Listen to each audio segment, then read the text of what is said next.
Bonjour. Aujourd'hui, on se retrouve pour une nouvelle vidéo et un nouveau concept. Dans ce concept, du nom de Dans ce cas-là, je vais essayer de trouver des scénarios alternatifs probables dans une histoire. Pour ce premier épisode, j'utiliserai comme support le plus beau, le plus cool, le plus fort, je parle évidemment de One Piece.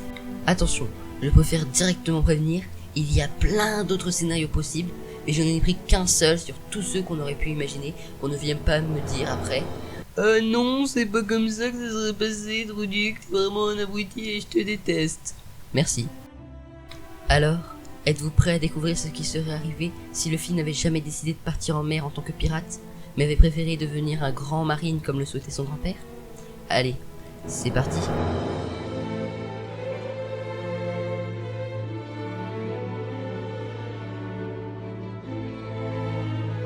On va imaginer un monde où Luffy avait écouté Garp et qu'il n'était jamais devenu pirate.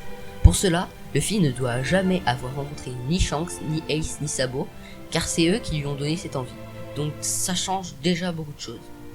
S'il n'a jamais rencontré Shanks, il n'a donc jamais mangé le Gomu Gomu no Mi, jamais reçu son chapeau de paille, et en plus, Shanks n'a pas perdu son bras car il n'a pas eu à aller chercher Luffy au milieu de la mer. Donc, le scénario commence après une enfance plutôt paisible pour Luffy. Nous sommes le 5 mai 1522, Luffy a actuellement 17 ans et décide de s'engager dans la marine. Il rejoint Garp, venu le chercher pour pouvoir l'amener avec lui et l'entraîner avec les autres marins. Ayant déjà été entraîné par Garp toute son enfance et ayant comme grand-père le héros de la marine, Luffy part avec déjà quelques petites compétences et privilèges lui permettant de directement accéder au grade de commandant dès son recrutement. Sa première mission va alors être de s'occuper d'un petit groupe de pirates qui terrorisent les environs en pillant les villages et tuant les personnes sur leur passage. Il arrive donc dans la petite ville d'Orange Town où il fait la rencontre d'un vieil homme. Cet homme est le maire du village, Buddle. Buddle lui raconte tout. Leur village était devenu le repère d'un pirate du nom de Baggy le Clown et un lieu de combat entre pirates. Il lui explique également toute l'histoire de Chouchou. Luffy décide alors d'aller de front s'occuper de ce pirate très énervé de ce qu'il avait fait aux habitants. Il part pour mettre une bonne raclée à Baggy. Mais Luffy ne connaissait pas très bien le monde et se fait surprendre par un étrange pouvoir. Ce pirate peut décrocher ses membres de son corps et les contrôler à volonté. Pendant le combat, Luffy est gravement blessé après avoir essayé de sauver un enfant qui avait été enlevé par cette bande d'horribles pirates. Néanmoins, il réussit quand même à battre le pirate et à sauver cet enfant, mais pas sans blessure. Luffy a perdu son bras gauche. De plus, il y avait eu une victime, une jeune fille aux cheveux roux qui essayait de voler les pirates et que vous connaissez très bien. Malgré ça, cet enfant promet à Luffy de devenir comme lui pirate, un héros qui sauvera les gens au péril de sa vie. Pour Luffy, c'est une défaite, mais ses supérieurs ne sont pas du même avis. Il a arrêté les pirates et c'est bien assez pour eux. Il est donc promu au rang de capitaine. Malgré cet échec, Luffy ne se laisse pas abattre et continue tout de même de grimper les échelons. 2 mois passent. Nous sommes actuellement le 7 juillet. Luffy est devenu une sorte de star dans la marine après avoir gagné en grade très rapidement. Il est devenu contre-amiral après des victoires plutôt faciles contre des pirates de plutôt haut rang, tels que Bartolomeo, un bandit, ou encore Arlong, un ancien membre de l'équipage des pirates du soleil. Après ces faits d'armes, Luffy est réquisitionné pour venir se battre à l'exécution du pirate au poing ardent, détenant une prime de plus de 550 millions de berries. Je parle évidemment de Portghast, dit Ace. Luffy partira donc au quartier général de la marine pour se battre contre l'équipage de l'homme le plus fort du monde, Edward Newgate, dit Barbe Blanche. 2 jours plus tard, 9 juillet, midi.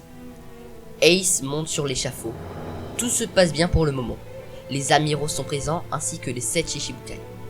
D'ailleurs, en parlant des Shichibukai, Crocodile et Teach sont inclus étant donné que Crocodile ne s'est pas fait arrêter et que Barbe Noire n'a pas pu aller chercher des pirates à Impel Down étant donné que Luffy n'y a pas mis le bazar et de plus des gens comme Jinbei ou Ivankov n'ont pas été libérés. Bref, je m'égare. Donc, ensuite, toutes les révélations sur Ace sont faites et il est sur le point de se faire exécuter. Quand tout d'un coup, une grande flotte de bateaux arrive au loin. Et, sorti de nulle part, un bateau géant d'une centaine de mètres surgit de l'eau. C'est le Moby Dick. Puis un deuxième bateau émerge. Puis un troisième. La guerre vient de débuter. Dans cette guerre, Luffy n'aura pas une place très importante. Pour vous situer sa force et sa place lors de la bataille, Luffy se bat contre Speedgill, commandant de la 14e flotte de Barbe Blanche, et réussit à le battre avec difficulté. Notons également que Luffy arrive à éviter le tir d'un pacifista, défaillant facilement. Après l'intervention de Shanks et la fin de la bataille, le Mera Mera no Mi est récupéré par la marine. Quant au Gura Gura no Mi, il est secrètement récupéré par le Spider-Man national, Doflamingo.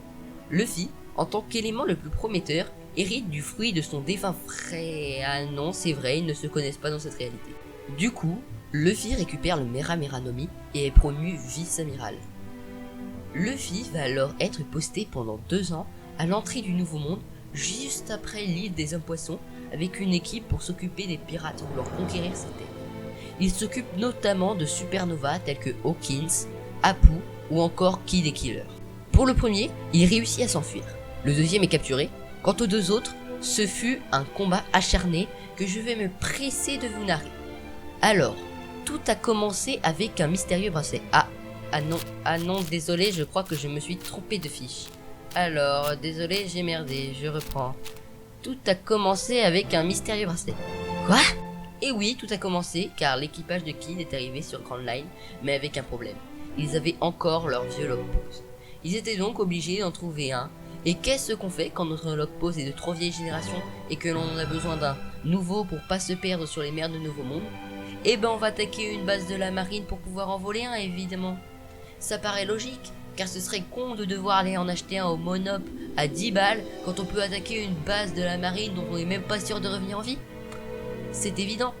Bon, à l'arrivée des pirates de l'équipage de Kid, Luffy part en première ligne affronter le capitaine pendant que ses hommes se battent contre le reste de l'équipage. Mais, face à la puissance des pirates en phase 2, les soldats envoyés tombent les uns après les autres. À la fin, il ne reste plus que Luffy contre tout l'équipage, alors qu'il avait déjà du mal à se débrouiller avec un seul de leurs membres. Mais étant un soldat de la marine déterminé, il décide de tout donner pour pouvoir les retenir jusqu'à l'arrivée des renforts appelés. Ce fut une lutte acharnée entre les 2 camps, mais Luffy continua de se battre. Il réussit à mettre à terre chaque membre de l'équipage, les uns après les autres, jusqu'à qu'il n'en reste plus que 2, Kid et Killer. Luffy décide alors d'utiliser ses dernières forces même s'il doit en mourir. Il se lance alors dans une dernière attaque, mais se fait tuer avant même de comprendre ce qui lui était arrivé. Il s'était fait planter un sabre recouvert de haki dans le dos par Kid et son pouvoir de magnétisme. Il est retrouvé quelques heures plus tard, allongé sur le sol, décédé. Des funérailles mondiales sont organisées. Garp est en pleurs. La marine en profite pour mettre la cruauté des pirates en avant, et une statue est alors érigée en l'honneur de ce grand marine qui en a fait plus en 2 ans que d'autres en toute leur vie. Voilà, merci d'avoir regardé la vidéo. J'espère qu'elle vous aura plu. J'ai vraiment aimé la faire. N'hésitez pas à me dire dans les commentaires sur quel sujet vous voulez la prochaine et à me demander si vous voulez plus de précision sur certains points. Allez, sur ce, à plus.